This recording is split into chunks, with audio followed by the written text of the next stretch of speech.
The Bible is not simply a collection of ancient writings. It is a unified story that stretches across generations, cultures, and centuries. At its heart, it tells one continuous story, the story of God, of humanity, and of a love that refuses to let go. It begins before time as we understand it, in a place where there was no light, no sound, and no form. There was only God, eternal, powerful, and full of intention. And then, with a word, everything began. God spoke, and light broke into the darkness. The skies stretched outward. The waters gathered.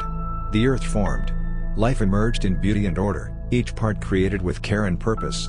The sun to rule the day, the moon and stars to guide the night. Plants, animals, oceans, and skies, all reflecting the creativity of their creator. But creation was not complete until God formed humanity. From the dust of the ground, God created man, and breathed life into him. This was not just life as existence, but life filled with meaning. Humanity was made in the image of God, designed for relationship, for purpose, for love. Then God created woman, and together they were placed in a garden called Eden. In this garden, everything was good. There was peace, harmony, and closeness with God. There was no fear, no pain, no separation. Humanity walked with God freely. They were known fully and loved completely. Yet even in perfection, there was a choice.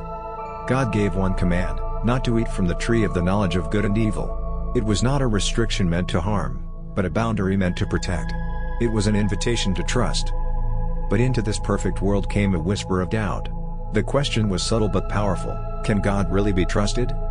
The first humans chose to listen to that doubt. They reached for what was forbidden. And in that moment, something shifted. Innocence was replaced with awareness. Peace gave way to fear.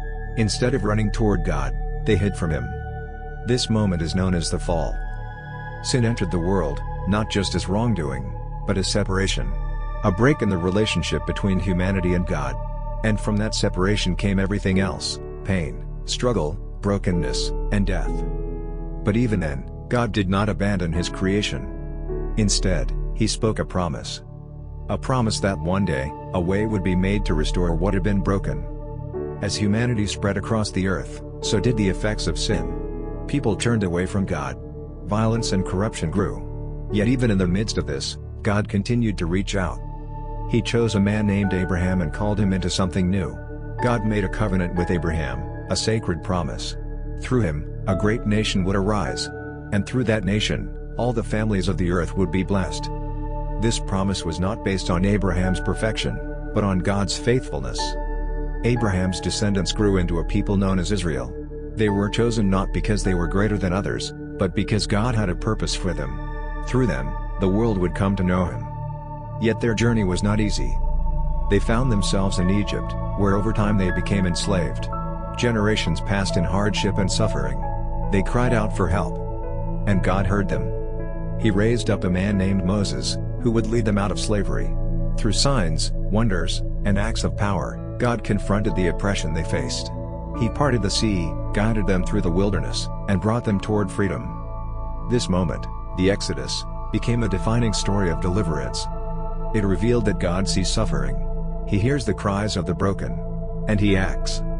After rescuing them, God gave His people the law. These were not merely rules, but a way of life. They taught how to live in relationship with God and with one another. They called for justice, mercy, faithfulness, and love. But the law also revealed something deeper. It showed that humanity could not fully live up to God's standard on its own. Again and again, people would try and fail. They would follow God for a time, then turn away. They would forget, drift, and struggle. Yet God remained patient. The people of Israel eventually entered the land promised to them. They became a nation, and over time they asked for kings to lead them.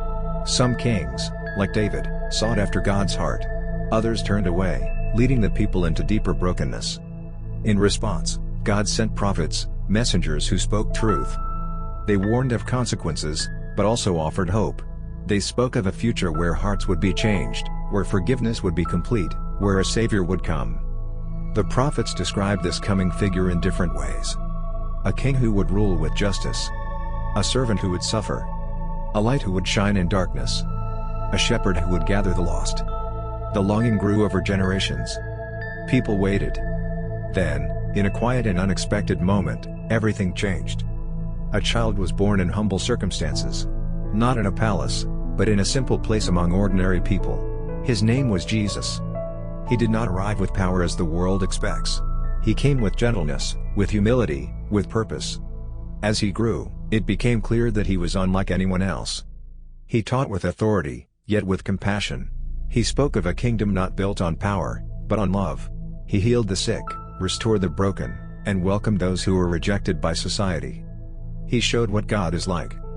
Not distant, but near. Not harsh, but compassionate. Not indifferent, but deeply loving. Jesus did not simply teach about God. He revealed Him. Yet His message was not always welcomed. Many expected a political leader, someone who would overthrow systems and establish earthly power. But Jesus came to do something far deeper. He came to restore the relationship between God and humanity. And that restoration would come at a cost. Jesus was betrayed, arrested, and sentenced to death. He was crucified, a form of execution meant to humiliate and destroy. To those watching, it seemed like everything had failed. But what appeared to be defeat was actually the center of God's plan. On the cross, Jesus took upon Himself the weight of sin, the separation that began in the garden. He became the bridge between humanity and God. This was not forced upon Him. It was chosen. A sacrifice of love. Then, after 3 days, something happened that changed everything. Jesus rose from the dead. The resurrection was not just a miracle. It was a declaration. That death is not the end. That sin does not have the final word. That hope is alive. After His resurrection, Jesus appeared to His followers and gave them a mission. They were to go into the world and share this message, that forgiveness is available, that new life is possible, that anyone can come to God. Not through striving, but through grace. The early followers of Jesus began to form communities, known as the church. They gathered, prayed, shared, and supported one another. Despite persecution and hardship, the message spread across cities, cultures, and nations.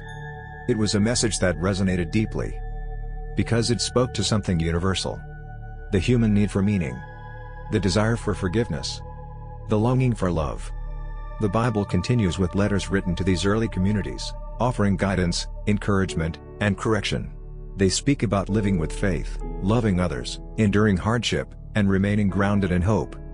They remind believers that transformation is not instant, but a journey. A journey of becoming more like Christ. The story of the Bible does not end with the early church. It moves toward a future promise. A vision of restoration. A world made new. In this vision, there is no more pain, no more sorrow, no more separation. God dwells with His people fully and completely. What was broken is restored. What was lost is found. The story that began in a garden ends in a renewed creation. A place where love reigns fully. At its core, the Bible is not about rules or rituals. It is about relationship. It is about a God who creates, who pursues, who redeems. It is about humanity, broken, searching, yet deeply loved. It is about a Savior who steps into the story and changes everything. And it is about a future filled with hope. The Bible invites each person into this story. Not as a distant observer, but as a participant. It speaks to the reality of pain, but also to the possibility of healing. It acknowledges failure, but offers grace. It recognizes fear, but brings peace. Above all, it tells us that we are not alone. That we are known. That we are loved. And that no matter how far we may feel, the story is not over. Because the same God who spoke light into darkness is still at work. Still calling. Still restoring. Still loving. And that is the heart of the Bible.